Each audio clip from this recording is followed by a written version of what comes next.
Hello and welcome to New People, New Ways, a podcast in partnership with Fresh Expressions Florida and Fresh Expressions United Methodist that explores new ways of being the church through the stories and insights of scholars and practitioners alike. I'm Piper Ramsey Sumner, a layperson and cultivator of Fresh Expressions for the Florida Conference of the United Methodist Church. And I'm Michael Beck. I'm the director of Fresh Expressions Florida and Fresh Expressions UM.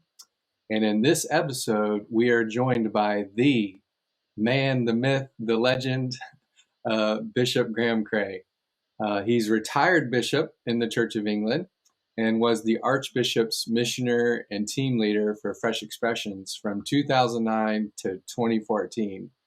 Through his leadership, Fresh Expressions grew from an initiative within the Church of England and the British Methodist Church into a movement that is now found all over the world. He's the author of 20 books and publications, and he and his wife have two daughters, Catherine and Sarah. And Bishop Cray, we're so blessed and grateful to have you on our podcast today. Thank you so much for making the time for us. My pleasure. It's good to be with you. Yeah. Well, so let's jump right in. Tell us, who is Graham Cray? Yeah. Well, you've said most of it. I'm a minister of the Church of England. I've been ordained in the Church of England for something like 52 years now. I'm easily bored, so I've been an assistant pastor. I've been a youth and children's advisor. I've been for 17 years a vicar of a church in the centre of York. I've been the principal of a training college, what we call a vicar factory in Cambridge, a bishop in an area, and that's when I ended up chairing a report you're going to ask me about in a moment or two, and then became, if you like, a bishop with a portfolio leading the Fresh Expressions movement. So I love Jesus, I love contemporary rock music, I love my family, and I'm not quite sure which order I'll put those in, but that's me. Awesome. Thank you. Love that.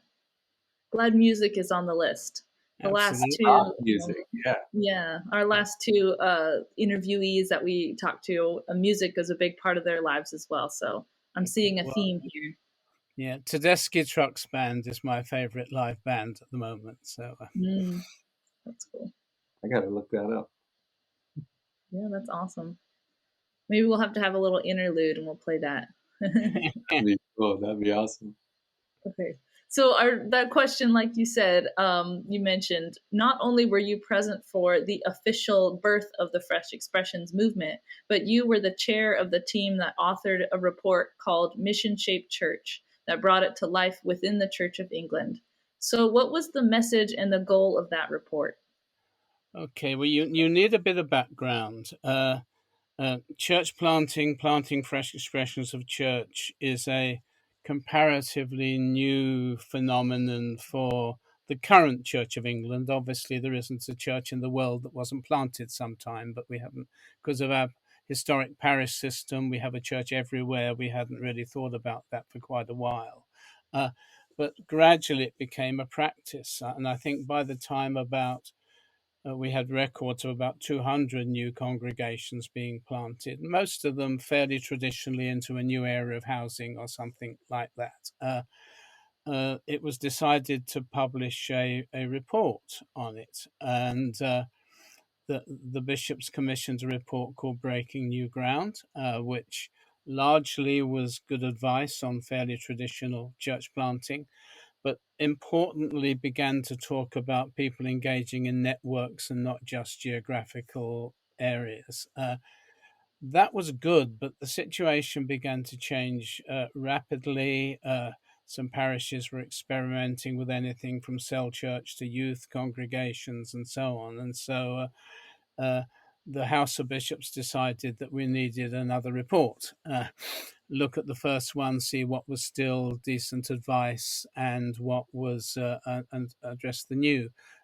Importantly, it asked us to look at the cultural context in which we did mission and not just review church planting praxis. And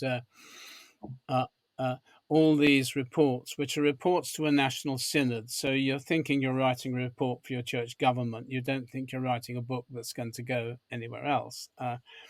But a group of us met over about 18 months and produced the report that on the very last day of deciding, I had chairman's choice and decided to be called Mission Shaped Church.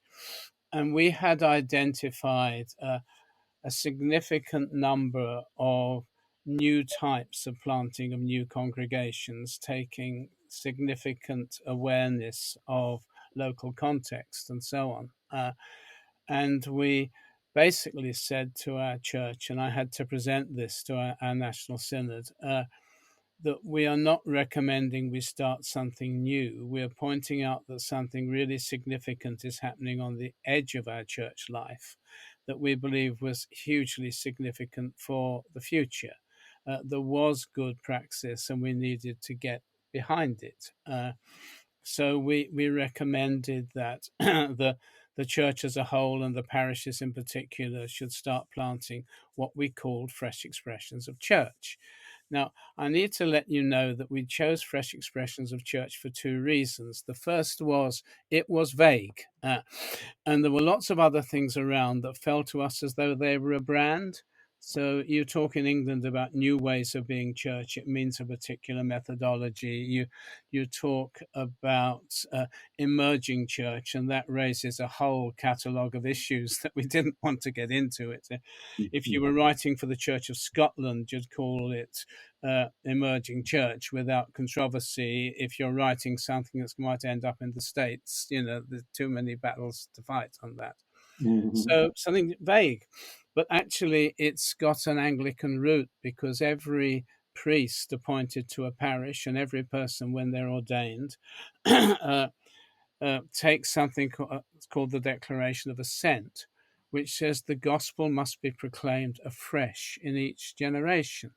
And we took fresh from that because we were saying, such is our culture now, that it's not just explaining the gospel in a different way, it's planting different forms of church as well. But it was rooted in something every Anglican vicar is committed to. So we recommended that this should be our church's policy, that to do that, we would need to look at how we train ministers. And in particular, we might need a new track through our ordained ministry, which we called Ordained Pioneer Ministry. The title came a bit later than the report, but the recommendation is in the report. And to our huge surprise, the synod overwhelmingly, just about unanimously voted for it. There was one lady who misunderstood it and voted against, much to the annoyance of her close friends who had helped write it. But no, that just doesn't happen in our synod. There's always divisions, there's always parties. And the other really significant thing that happened was we had a new Archbishop of Canterbury by the name of Rowan Williams. And we had finished the report before we or he knew he was going to be the next Archbishop. So he couldn't change it, but he was expected to write an introduction to it. And what I quickly discovered when I talked with him was that he totally understood this stuff. He's come from Wales. He had it in his diocese.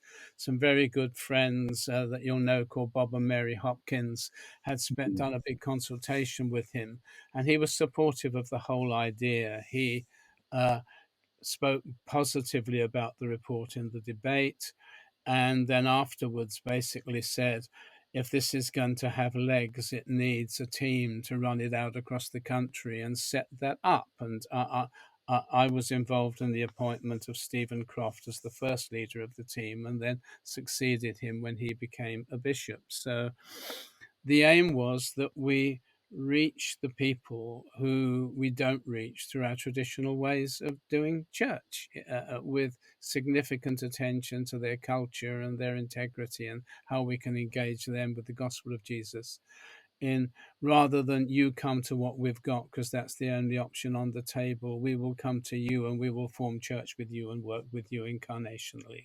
I think that's probably enough to say. Well, Graham, let me ask a follow-up to that. Yeah. As you were leading this team and creating this report, which became a best-selling book, and now um, has really spread all over the world. So, like, Yep. I don't know if we've talked about this yet, but the Fresh Expressions House of Studies at the seminary Mm. here at United. So your book is like the first book that students read, masters and lay pioneers and doctoral students. And it's kind of like the hazing ritual, if you will. They have to read that Yeah, report. yeah, Uh, yeah.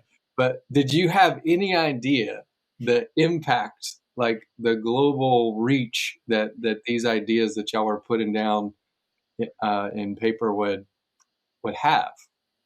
Oh, not the slightest. I mean, we thought we were writing a report for a governing body, and as my good friend Eddie Gibbs said the one time I got to Fuller to talk about it, he said most reports gather dust. This one gathered momentum. Mm-hmm. We had no idea what the synod would make of it, because was it too evangelical, was it this party, was it that party, and so forth. And we're amazed. I mean, half of my team was sitting up in the gallery with bated breath to see what would happen. And then there was Rowan. I when I I I was one of the bishops that run Rowan's diocese for him, because he had to be in London doing other bigger stuff. And when I explained the report to him, his eyes lit up, and he and I have often reflected on that conversation. So God was up to something, and we had no idea till it happened. My usual thing I say is, somehow we have caught a wave of the Holy Spirit, and central to my job description is don't fall off. So there's been a following of the Spirit in this. As soon as we knew there was going to be a team, Martin Atkins, who was the General Secretary of the Methodist Church for England and Wales, went straight to the Archbishop and said, we want to be part of this. And actually the Methodist full-time guy on evangelism and church planting, Graham Horsley, was on the team that wrote Mission Shaped Church. We always have an ecumenical friend on it. And it began to spread. It began to spread denominationally. I was involved in the Church Army and in the Salvation Army and the Church of Scotland, joining in the UK. Began to spread internationally. And one significant characteristic we didn't see coming at all: it's always ecumenical. Uh, that doesn't mean, Methodists plant Methodist fresh expressions, and Anglicans, Anglican fresh expressions, and so on. But the sense of partnership, we're all in this new challenging context together, all caught up in the same move of the Spirit. And in Germany, Protestants and Catholics work at it together. In South Africa, those who are on different sides of the apartheid divide work at it together. There's a sort of extra gift of the healing of relationships in denominations and the partnership in mission thrown in as well. And none of that, nothing like the scale. Our detailed research done on half the diocese showed us that we had probably in 2016 anything up to 100,000 people in Church of England fresh expressions. It's staggering. We did a is it, isn't it check on every single thing that might have been a fresh expression in 50% of the diocese of the Church of England. 50% sample, and eliminated loads of stuff by careful definition and so on, and still came up with this number. So had no idea it was going to be this. It's run my life ever since spiritually, and I'm still catching up with God. So. I remember the first time you were gracious enough to meet with me in London there, and I heard the first time I ever heard you say, we've caught this wave of the Holy Spirit. Let's try not to fall off. And I've been quoting you ever since on that. And right now, Martin Atkins we have on loan here. I know you do. Yeah. And he's really, really helping take our I'm movement. just about to get in touch with Martin, because one of the things I'm doing at the moment for the current Fresh Expressions board is we are on an exercise of trying to gather the learning. So just over 20 years ago, we sat down to write what became Mission Shaped Church, and we're putting questions out to our whole mailing list, but slightly more detailed letters to people who've been key players. to get their perspective, and then we will produce some sort of report on what we think is the significant learning so far. Mm. Just one more thing before Piper comes in here. What you said about the ecumenical nature of this and how we've seen it even in the United States, which I think maybe we're even more divided and controversial. Like there's all kind of schism and things happening. But on a local level, as a practitioner, fresh expression myself, what I've seen is we can collaborate with people we wouldn't normally collaborate with. And the threat level's down because the goal is not to get people to come back to my church or your church or to pack butts in the pews, but to really come around and join into the mission of God, of what God is already doing in the world. And it really changes the nature of the conversation completely. And we did a bit of regional coordinating. We had these things at one stage called feasts, which aren't as exciting as they sound because it stands for Fresh Expressions Area Strategy Team.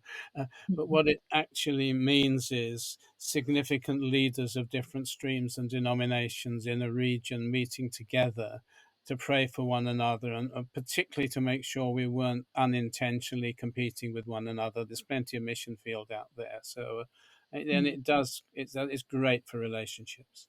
I love that.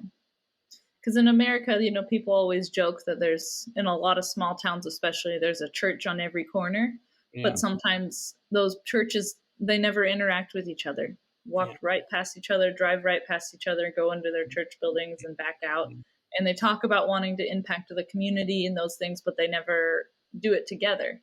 I think, oh, you're not the same as us. You come from a different tradition. Those kinds of things keep us from getting in tune with the Spirit and what the Spirit's up to. Absolutely. No, we got some of that too. So. Oh yeah. So one thing I know that I hear a lot when we talk about fresh expressions to what I call church folks, the people who are in the church, who love the church, the inherited traditional church, however you want to say it, they assume that the goal of fresh expressions is to eliminate all traditional forms of parish ministry or of churches as they know them. So in what ways have you seen the inherited church impact by the fresh expressions movement on the local level and beyond? Okay. Again, a bit of background is helpful. We gained from Rowan Williams an expression he had used when he was Archbishop of Wales, which is to talk about the mixed economy church, that there is room within the mission of the Church of God for different forms of church. There are some core things you will look for, but there's room for different things.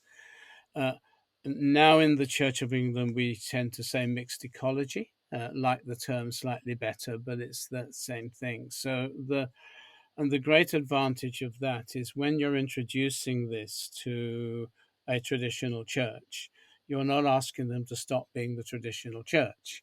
You're asking them to give permission that something new may be reached to win those who are not coming to traditional church. And that permission is much easier to get when you are not perceived as a threat. So why we like mixed ecology even more than mixed economy is we want the whole thing to thrive. And the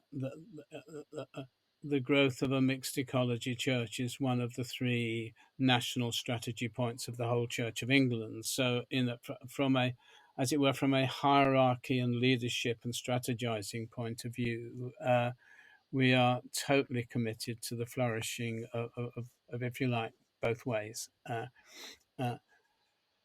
My experience at the more local level is that if something is, for instance, I remember a meeting I was at where some elderly devout church ladies said, we're worried that none of our grandchildren come to church. Do you think that they would come to a church like ours? And I, as gently as I could, said, no, I don't think they would. And to my surprise, the reply was, neither do we. What do you think we can do? It took a couple of years, but that traditional parish ended up with a cafe church for young families, taking part in the very hall where I my wife met those ladies. So that builds up the spirits of the traditionalists. Something is happening. Uh, I have Phil Potter, who succeeded me as the team leader when he was planting Fresh Expressions in his parish, had a 4 o'clock very traditional communion service that he didn't think had any sort of future life and really wanted to close, but wanted to be kind. And the whole church was transitioning to cell church. To his amazement, the people who liked their Elizabethan language communion service every 4 o'clock on a Sunday afternoon caught the vision of cell church, formed cells, and began to win their peers who also came with them to the Elizabethan language service in the afternoon, so that there can be this sort of mutual learning from one another. We want the traditional saints to really pray and intercede for the new and for the old. We want the new to encourage the old. Uh, Never do it through worship wars. You'll end up with everybody together all with something that they hate. But throw a party and have everybody there. Go out and clean litter in your neighborhood and have find ways to make the two mix. And then once you know people, they become less of a threat unless they really are a threat. So it's those sort of the mixed vision is central to our Church of England policy. The only exceptions being there's a few places where the little traditional parish congregation is getting older and older, and it is unlikely that they will grow again. And the Fresh Expression is, if you like, the next generation of the church for that parish.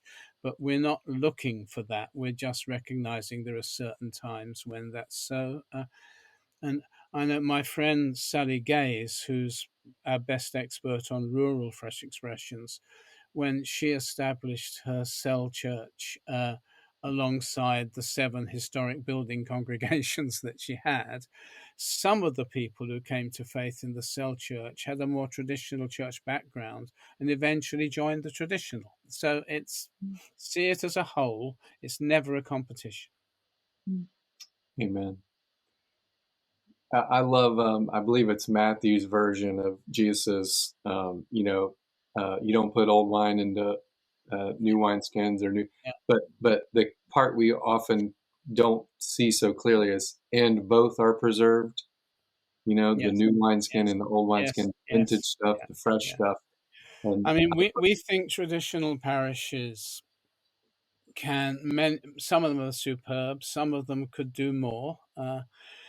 Every church, allegedly fresh or allegedly traditional, has the capacity to become a club for members that new people can't get into. You've got to guard that all the way. But frankly, when a Fresh Expression's been around for a while, you've got to guard against that and the Fresh Expression as well. So, yeah, amen.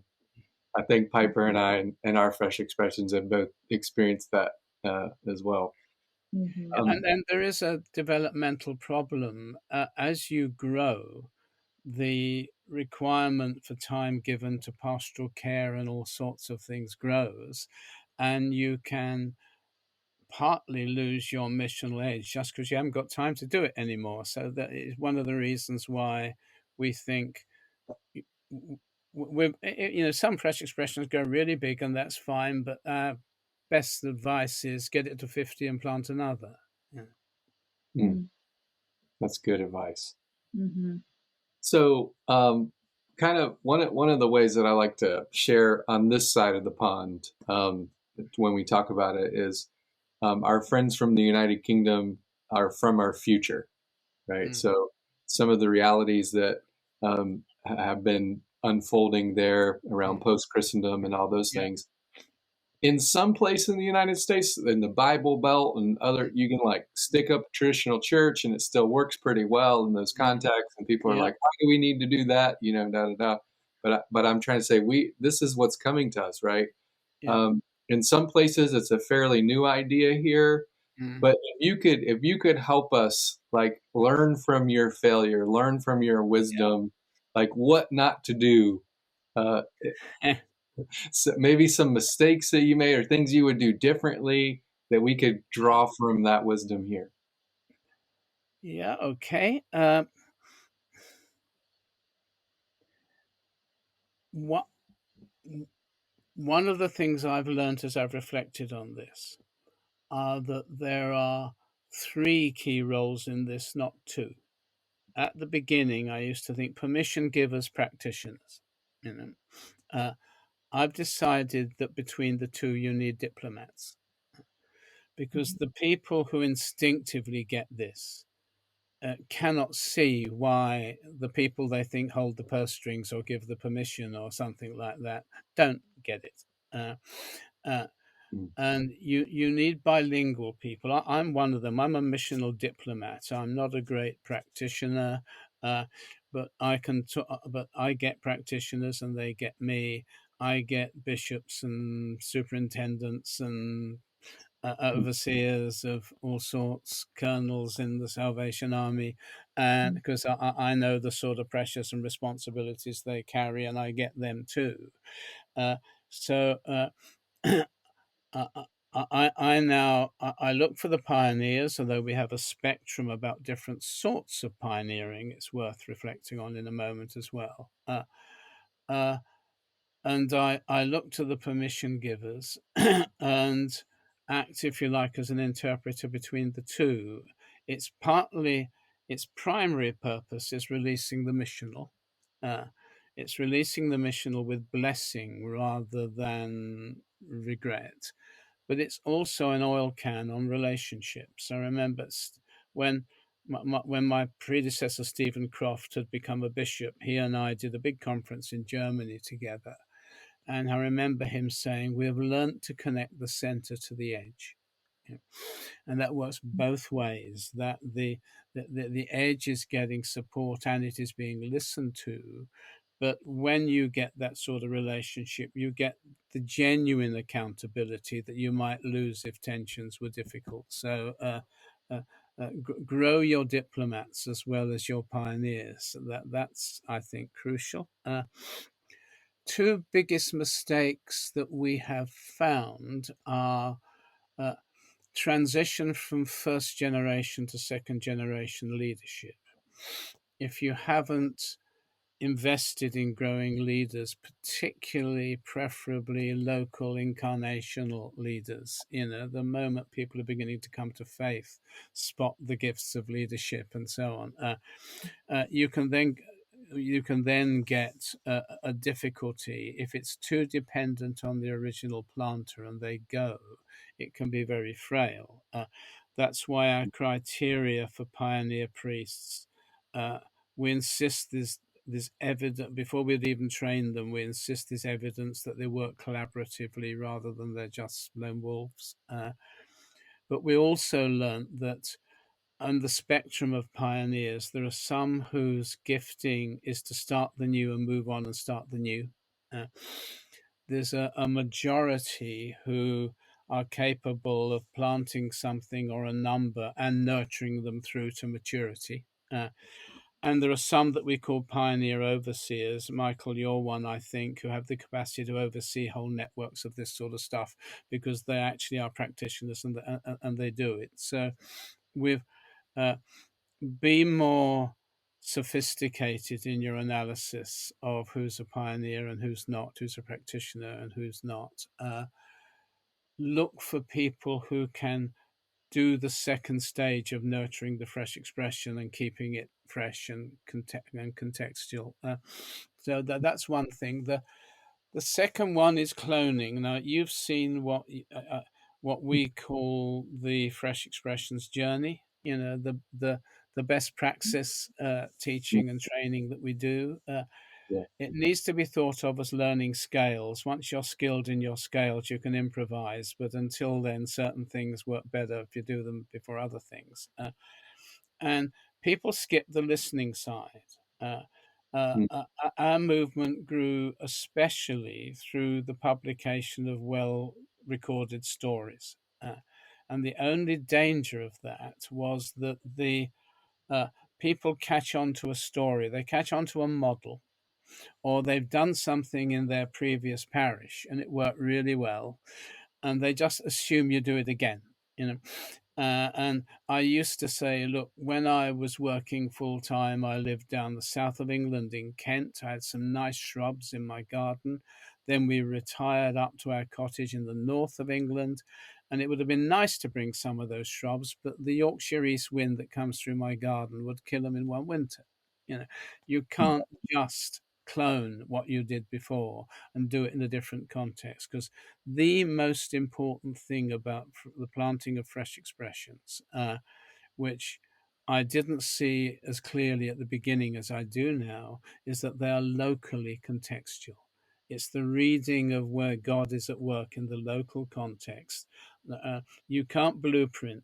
You start the process not knowing what it will look like at the end, and the more experienced you are, the more careful you have to be that you don't make assumptions. So good, so good.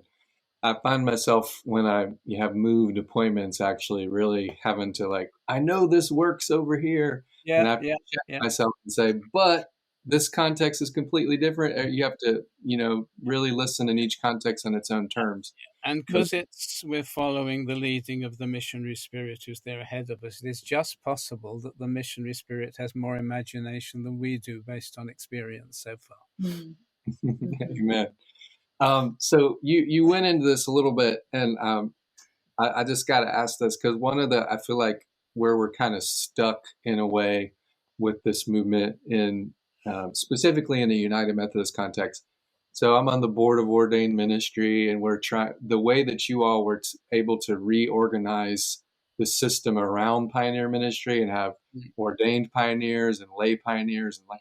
So we're using the language of adventure ministry, Yeah, focusing that theologically in Advent, the appearing of Jesus, and we're on an adventure with the trailblazing yeah, spirit of new creation. yeah, But yeah, we have people that are coming to faith in a tattoo parlor or a yeah, dog park, yeah, and so they come into our process and they're like, I think I'm called by Jesus to do mhm, something similar to like what I came to faith in. And our only answer right now is to put them kind of in a local church that's a conventional kind of, yeah, inherited congregation. And we haven't been able to make those adaptations where there's a pipeline or a stream that people can specifically go into this kind of ministry. So, you have yeah. any suggestion, Okay, feedback? yeah, yeah, I do. The most important thing about theological training for ministry is not spoiling the people who God has sent you. Okay. Do not Amen. do some process that turns them into something they're not and makes them incapable of doing what it was that got them there in the first place. A lot of our pioneers, certainly the first few years, would say something like, I could never imagine being a traditional vicar in the Church of England, but if God wants me to do this. So you've got to find a way of equipping them for what God wants them to do. Without lowering the bar. I mean, we have careful testing on character and safeguarding and things like that. You, as a principal of a theological college, the letters I wrote to bishops saying whether someone was ready to have hands laid on them were the last safeguard before it would become much more difficult if they were the wrong sort of person. So that there is a caution about it, but whatever you do, don't send them to seminary. Uh, uh, train them, contextually. Give them mentors, and I mean, I do some theological teaching these days for a course that's for Yorkshire called St Hild, where we train Anglican and Baptist pastors and now have a church planting stream and so on. But all of these people are living where they're doing ministry, and they come into there's not a college in the sense of a building. There's places where there's staff and there's 3 centres where teaching is done. They come to their centre for a day a week, and it's much better because they come with the questions of ministry and they ask the real questions. It took me ages when I became the principal of a seminary to realized that half the stuff I knew these guys knew, they didn't know they knew yet, and there wasn't a lot of point my telling them yet. Well, the ones who are doing it contextually, they come. So mentors,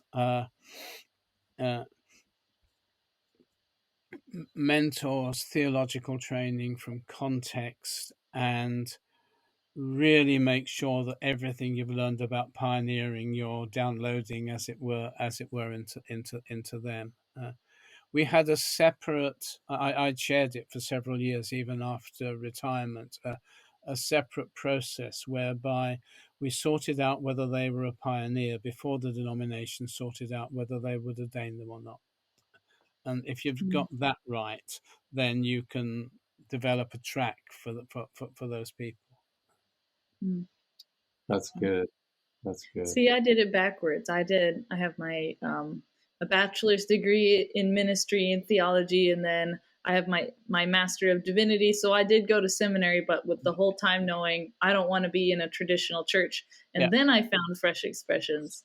And so now I'm just waiting for the Fresh Expressions ordination process here in Florida, and then maybe I'll sign up. Yeah, I mean, God, we have a string of people doing this well in our diocese at the moment, who were told there was no need to go down the pioneer stream because they could do it anyway. But when we recruited them, we have a ministry called Multiply, which is the way we're doing Fresh Expressions in the Diocese of York. I mean, I did.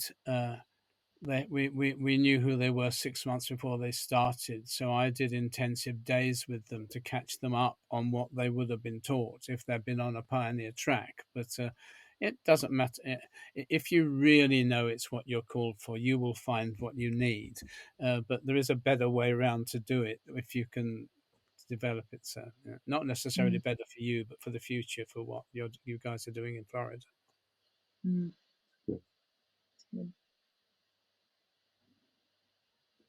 Yeah, and Piper, I feel like you're kind of a prime example of this, but didn't get ruined by seminary, but we found a way in the system to make you a cultivator of Fresh Expressions without giving you those traditional, parameters of ministry. And you've been able to cultivate a whole network of Fresh Expressions, Tallahassee Brew Theology. And I'm just thinking, how do we have more Pipers and how do we make space, right? And without ruining people, because honestly, the whole seminary process and the way that we do, 10-year long ordination, most young people, middle-aged people, they're not signing up for that, right? And don't necessarily want a full-time guaranteed appointment, all those things that have been historically part of being a clergy. So we have to rethink all that. Yes, you do, and it will gradually change generationally. But that's where your diplomats come in.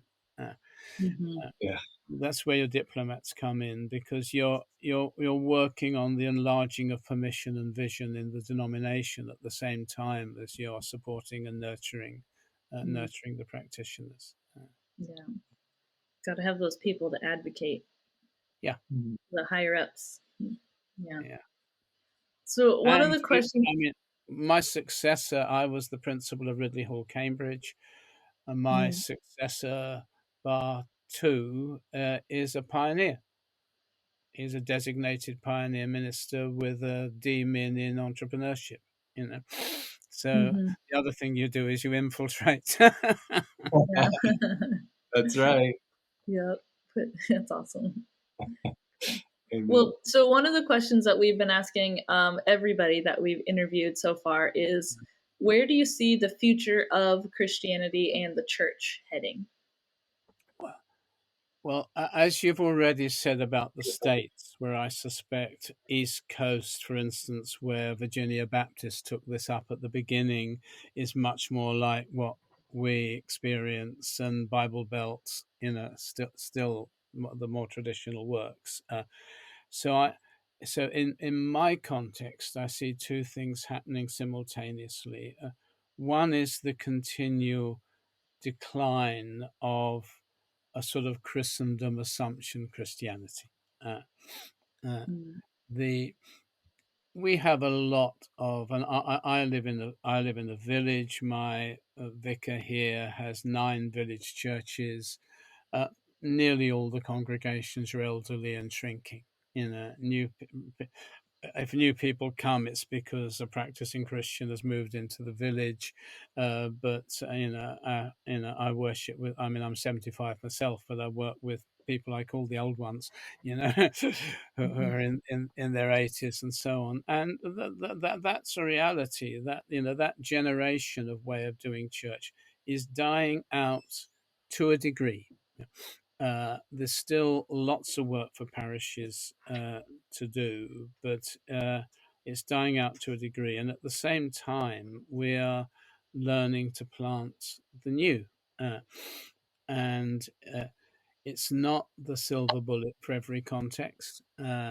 With primarily my wife's the practitioner. We've tried all sorts of things in these villages, and it's really hard, slow work. Uh, but there are lots of other places where people are finding Christ who would not have found him any other way, and they are the church of the future. And that we've got uh, policies clearly that the bishops have a whole paper out on church planting and fresh expressions saying, mixed ecology is our commitment and we will support and develop all these things. And we have to wait and see. I don't know if you know Professor Charles Taylor's massive book, A Secular Age, Mm. but we're learning to deal with what he calls the immanent frame.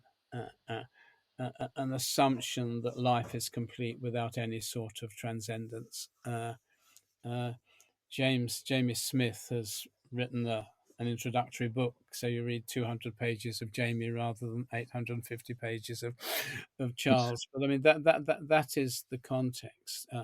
How do we uh, demonstrate and speak of Christ in a culture which regards that as a hobby for those who want it or a crutch for those who can't get by without it? So it's a bigger question than forms of church, but forms of church that engage with people where they are and demonstrate the kingdom and so on.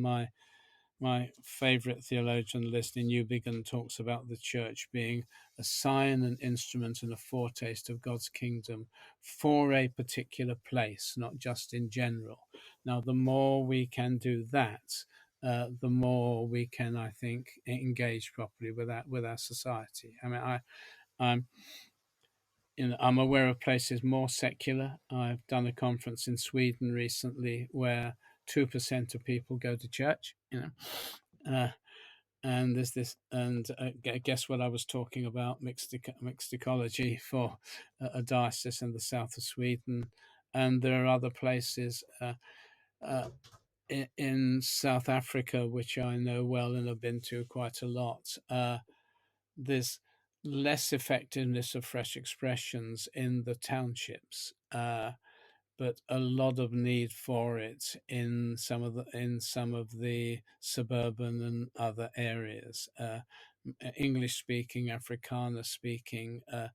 There is some, but less so where it's Zulu or Xhosa speaking. So it's a mixed picture, and our job is to engage with society as it is, not just repeat the past in the hope that somehow what used to work will work.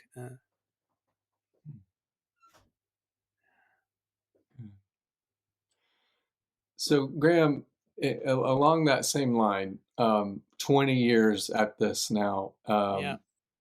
about, and are you seeing any signs of like conventional kind of vitality coming back to the Church of England through the work of Fresh Expressions? Or what does vitality look like in this new change reality? Is it lay led? Is it bi and co-vocational? What is? How do we reframe vitality? It's in transition. We use a secular term. Some of the real difficulty, I think, lies in changing the mindset of what I might call middle management. So both our archbishops at the moment are hugely supportive of this. Stephen Cottrell, who's my diocesan bishop and the Archbishop of York, said when he was appointed, I think the problem is the Church of England has too many churches. And I think the answer is that we need more, but of a different kind. So that's the vision coming from the House of Bishops, if not every single bishop. We've got lots of practitioners. We've got a bit of a tendency to rely on something called resource churches. In a lot of dioceses, there's a quite big, some ways fairly traditional church plant, but with the view that it will plant lots of other congregations and fresh expressions. So there's a great one in Bradford called Fountains Church, which has, we haven't managed tattoo yet, but we've got a wrestling church there. That's one of the fresh expressions of that one. So there's no longer a battle about strategy and vision. The issue is in part that the sheer maintenance of historic buildings where we have a responsibility, lots of little congregations that, so as I said, my minister's got 9.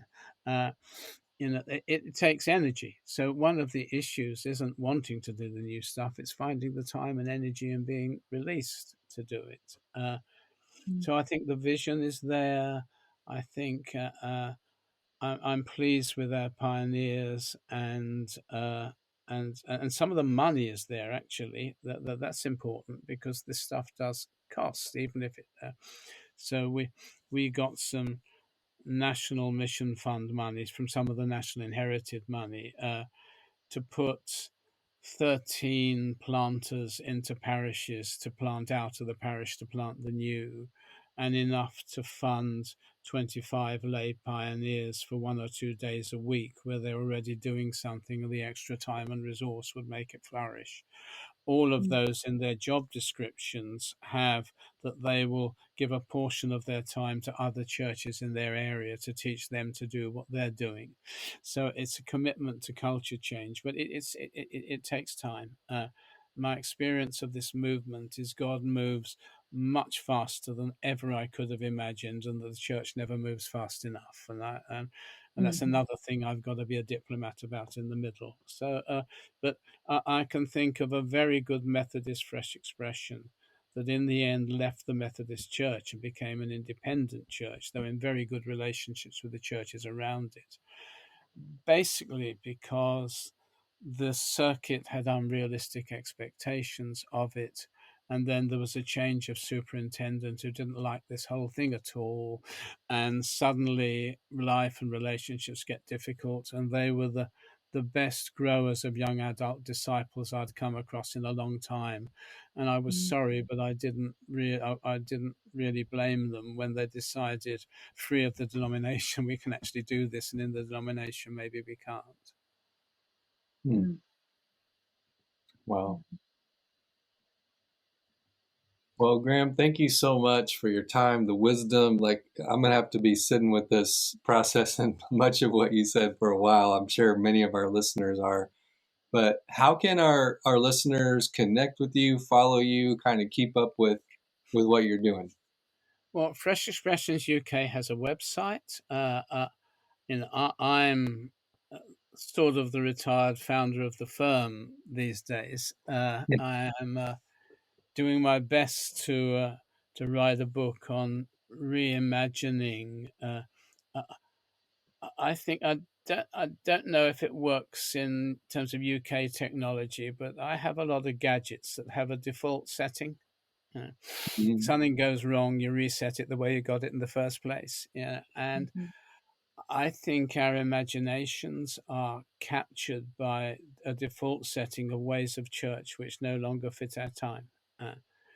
And we need something that's more a movement than a meeting, more about disciples on mission with Jesus than people gathering for pews and so on. So I'm bidding for my current definition of church is a community of disciples on mission with Jesus. So hopefully something will be published about that in a while. It's out with a few friends at the moment, some of whom you know, uh, and we'll see. But no, I would say don't particularly watch me. Keep in touch with what the movement here is doing. Just as I get all the emails about you guys, certainly from Fresh Expressions US, and keep in touch. And I'm thrilled with the way you've made this your own, because when we got asked about our material and so on, you may remember my answer was, you can have it on one condition: you must change it. Mm. You've got to That's, contextualize it to your own. So we're learning from you as well as you learning from us. Mm. well, thank you for that. And thank you for the open-handed way that you have gifted your learning, your resources, the energy to the whole church, and not tried to, hold it or monetize it or any of that, just gifting it, to the world.